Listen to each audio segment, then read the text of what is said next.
Howdy, Pokemon gamers! So, Pokemon Unite has been out for a while now, and it has been releasing new characters at a relatively healthy pace, with Sylveon and Mamoswine confirmed coming, as well as the impending release of the mobile version as of the time of this video. It seems fun to speculate and create moveset concepts for some characters I would like to see added in the future. After all, large character rosters work well for MOBA games, and they create more diverse metagames and new strategies. Plus, if they ever did want to implement a draft mode, they would need to flesh out certain roles. Anyways, I'll be talking about 5 character ideas, one for each of the game's predefined character archetypes, and giving brief descriptions of possible movesets and abilities. First off will be Meganium, who will be filling in the support role. We do have a severe lack of Johto representation in the game currently, and while Grass type has a number of characters, there are less Grass starters than the other two types, so it only makes sense to balance it out a bit. Currently, the supports we have can be broken down into 4 different utility archetypes: healing, shielding, crowd control, and what the fuck. As such, Meganium will be somewhat of a jack-of-all-trades support, but focus more towards playmaking and crowd control, since Wigglytuff plays a bit more as a defender than a support character. Alright, so Meganium's basic attacks use the timer, like how Blissey has for her enhanced autos, and they'll do the standard AoE damage and slow. The passive ability is Overgrow, which increases the defense, as well as reduces the duration of hindrances while at low HP. It's a bit of a twist on the classic ability for grass starters, and the tenacity effect is also a bit of a reference to Leaf Guard, which is, of course, Meganium's hidden ability. So starting off as Chikorita, please excuse the poorly doctored graphics. Your basic abilities will be Vine Whip and Grassy Terrain. Vine Whip shoots a vine in a direction, pulling in the first enemy hit. So this would make Meganium kind of a hook character, which is a staple of the MOBA genre. And there are some abilities in the game already, but that's just a basic ability, so you replace it. Grassy Terrain will place a patch of grass, and then it'll heal any ally that walks over it, while also slightly slowing enemies walking over it.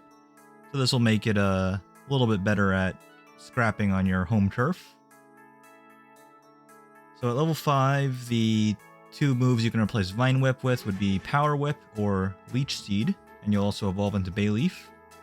So Power Whip is just a stronger Vine Whip, does more damage and extends further, and then it will have a longer stun duration. Just the natural progression for the hook character fantasy. And Leech Seed fires a seed that will hit the first enemy, and then it'll put a sprout on them. So when the enemy has a sprout on them, they'll take damage and you'll heal over time.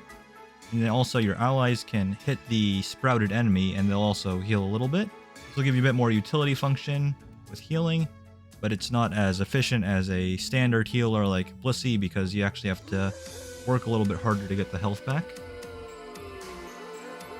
Level 8, you evolve into Meganium and then you get Grass Knot or Petal Blizzard. Grass Knot will create a little patch of grass, then after a brief delay, it'll create a grass knot that will knock up any enemy on it. This is a secondary form of crowd control. Basically makes you able to combo into Power Whip into Grass Knot or vice versa. Then the other move is Petal Blizzard, which instead of giving you more utility, gives you more damage. It just creates a burst of flower petals that will damage anyone in the area. Just a bit for the people that like to make, I guess, bloodthirsty supports. And the Unite move is what I'm calling Solar Aegis, which creates a burst of sunlight energy, and then that'll grant all allies speed boost and unstoppable. And that also makes your basic attacks boosted for the duration, just so you're not completely useless. So this gives you the ability to create an engage tool for your team, or disengage if you need to in an emergency. The next Pokemon will be Scyther as a speedster. The big idea for this one is that it's a split evolution, where you can choose if you evolve into Scizor or stay as Scyther based on the move upgrade you pick. So split evolutions were kind of a popular concept for a lot of fans, usually with the Eevee line, but that ship has kind of sailed now that we're just getting Sylveon. But Scyther and Scizor are both popular Pokemon in their own right, and it plays with the unique concept of how Scyther's base stats don't actually increase upon evolution, they just reallocate. So Scyther plays true to the melee assassin kind of character that the speedster role is typically comprised of, and Scizor plays more like a blend between a speedster and an all-arounder. So of course they're both physical melee characters, with different abilities based on their form. Scyther gets Steadfast, which boosts movement speed and attack speed when taking damage, and Scizor gets Light Metal, which lowers the duration of crowd control. The basic ability you get as Scyther is Bug Buzz and Double Hit. Bug Buzz is just a standard AoE damage cone, nothing too flashy there. And then Double Hit is a short-range dash attack, which can be used twice before going on cooldown. And then at level 6, you can choose between U-Turn and Bullet Punch to replace Bug Buzz, and this also decides your evolution path. So U-Turn keeps you as Scyther, where he dashes at an opponent, hitting them and then rebounding backwards, becoming untargetable. Kind of similar to Blaze Kick. And then Bullet Punch will evolve you into Scizor, which of course changes your stats and abilities. Bullet Punch has Scizor dash forward, knocking up everyone in the way. And then if you pick Scyther, your second move upgrade will be Laser Focus or Dual Wing Beat. Laser Focus turns your next attack into a guaranteed critical hit, and then it extends your attack range and also makes your next basic attack turn into a leaping attack. Then it also just boosts your crit damage for a while. Dual Wing Beat is basically a stronger version of Double Hit. It has longer range and more power. Scizor, on the other hand, gets to choose between Bug Bite and Swords Dance. So Bug Bite will have Scizor lunge at an area, creating an AoE knockup and damage. And then it'll also heal some HP, depending on how many enemies you hit with the move. And then it also does more damage to high health opponents, giving you some incentive to fight tanks and all-arounders.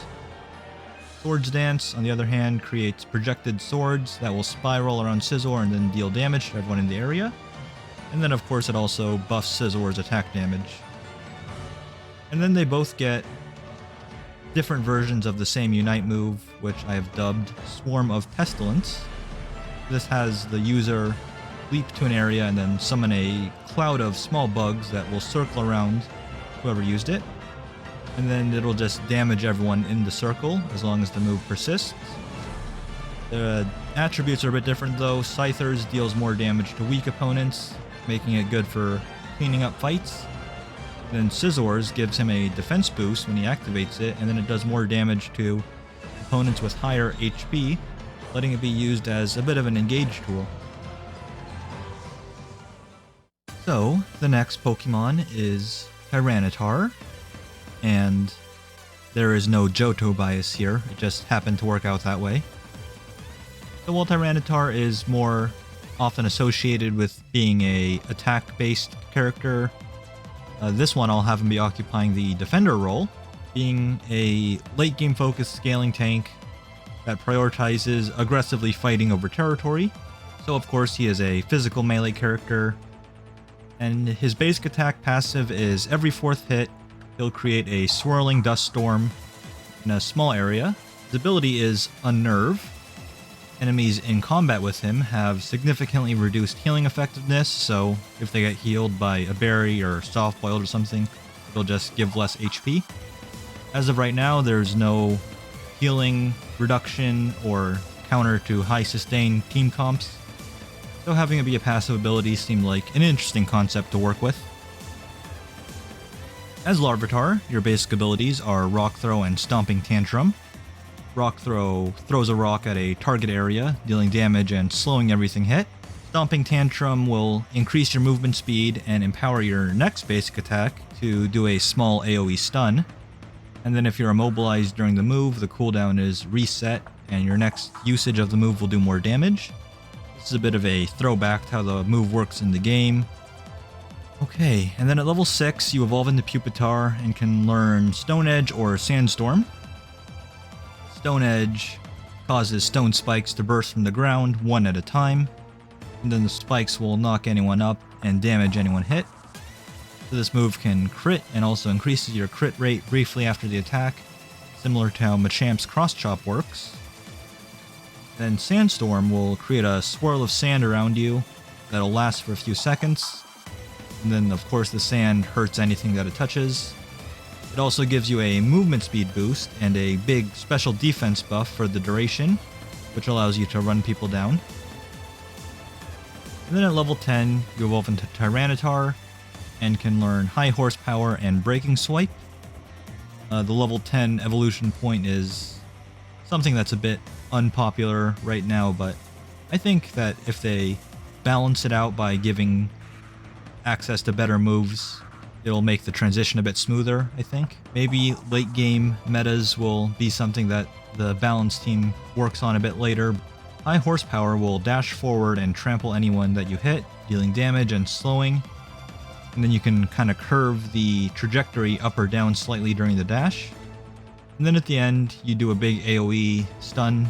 Breaking Swipe is a cleave move that will damage and slow everyone around Tyranitar. Like in the games, it'll also lower the attack of every enemy that you hit with it, giving you a bit more defensive utility. And then the Unite move is what I'm calling Boulder Storm, where you target an area and you cause boulders to rain down on it for a few seconds, damaging and slowing everyone in the circle. So the boulders will break up upon landing and create sandstorms that will give you your special defense buff when you're in them. So this move is for cutting off choke points or creating danger zones that you can fight in. And then for the all-arounders slot, it's gotta be Incineroar. Incineroar is one of the few remaining Smash Bros. Characters not yet playable in Unite, but beyond that, he has some unique traits and interesting gimmicks that would make him a fun character, I believe. So Incineroar's basic attacks will deal bonus damage to hindered opponents. That means like stunned or burned. The third hit grants a burst of movement speed as well, so this plays into the whole theme of dirty fighting that he's associated with. Incineroar's ability is Intimidate and not Blaze this time. Enemies within a certain proximity have their attack lowered. This gives Incineroar some more effective tankiness, kind of as an homage to his prevalence in VGC battles. Incineroar starts off as Litten and gets the basic abilities Fake Out and Fire Fang. Fake Out has the user dash through a target, stunning them briefly and doing damage. And then the damage is increased when used from out of combat as a reference to how the move works in the main games. Fire Fang is an AoE cleave in front of the user, which slows briefly and inflicts burn status on anyone hit. And then at level 5, you evolve into Torracat and can learn Snarl or Heat Wave. Snarl creates a pulse of dark energy that radiates outwards from the user, dealing damage, slowing, and lowering special attack stat for any enemy hit. And then Heat Wave creates a large circle of flame on the ground that deals damage over time and burns opponents. The zone also lowers defense for enemies and increases movement speed for the user. This is kind of meant to evoke the image of a fighting arena. And then at level 8, you evolve into Incineroar and can learn Darkest Lariat or Revenge. Darkest Lariat, of course, Incineroar's signature move. He starts spinning, increasing movement speed and damaging anyone hit, and also knocking them back slightly. This attack ignores defense buffs and also lowers defense of anyone hit. It's similar to Blastoise's Rapid Spin, but it's more powerful as a standalone ability rather than powering up your other moves. And then Revenge is a buff that causes Incineroar to glow with flames, temporarily reducing damage taken for a slight duration. Taking damage during this move causes Revenge to charge up, and then after the move ends or on recast, it will create a damaging explosion of flames that will become stronger and bigger depending on how many hits you soak And then Incineroar's Unite move is Grand Moonsault, which is a souped up version of the classic Z move. So when you use it, the map will zoom out, and then you can target an area in a large range. Incineroar will leap into the air and crash down on the targeted area after a brief delay. Upon landing, it'll deal heavy damage and slows to any opponent, dealing more damage when they're closer to the center. This can be used to quickly join a fight from a long distance, chase down fleeing opponents, or just force an engage. Last but not least is Dragapult, filling the attacker role. So Dragapult seems like a natural inclusion since there is a distinct lack of ranged physical DPS characters. And then the hope would be to add another pick to that pool so people have something to choose instead of Cinderace or Greninja every game. Starting off as Dreepy, every third hit will fire a bolt projectile that pierces all enemies on the way to the target. And then on evolution, this projectile changes to become a Dreepy missile as a thematic aesthetic change. And then the ability is Infiltrator. A percentage of the damage dealt will hit through shields and damage reduction abilities. So this means you can kill a low health opponent that has a big buddy barrier shield, or you can burn through tanks and supports faster. So Dreepy's basic abilities are Swift and Astonish, and I didn't realize just how few moves Dreepy can actually learn until I was doing research for this topic. Swift will shoot out several small stars in a line that damage the first enemy hit. You can move while firing to reposition the shots, but it will always fire at the same angle. Astonish is a short-range teleport that will do a small amount of damage and a short stun to enemies in a small area around the destination point.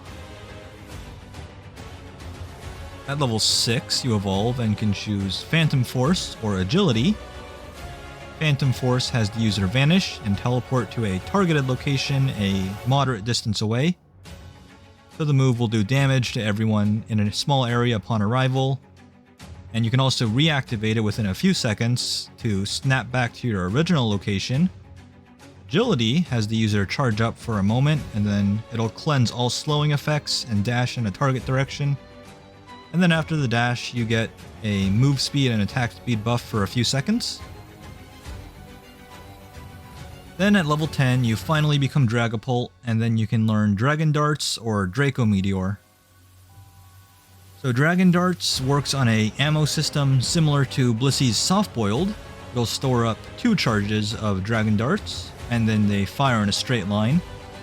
These are Dreepy projectiles that will fly a set distance, damaging everything in the way, and then deal extra damage to the first enemy hit. Hitting an enemy with a Dragon Dart also will charge up your basic attack. Draco Meteor will drop meteors from the sky in a targeted area that will explode and deal damage to everything hit. And then when you cast it, you can use it up to 3 times in quick succession before it goes on a full cooldown. Unite move is Dreepy Air Raid. The Dragapult will shield himself and then fly in a direction, dropping Dreepies along the ground as he flies. The Dreepies will explode on contact with the ground, dealing damage and creating ghostly flames that will slow and deal damage over time to any opponent in the area. The flames will persist for a few seconds after the move ends, and this can be used as a risky high damage engage or just to self-peel yourself. So, that was all 5.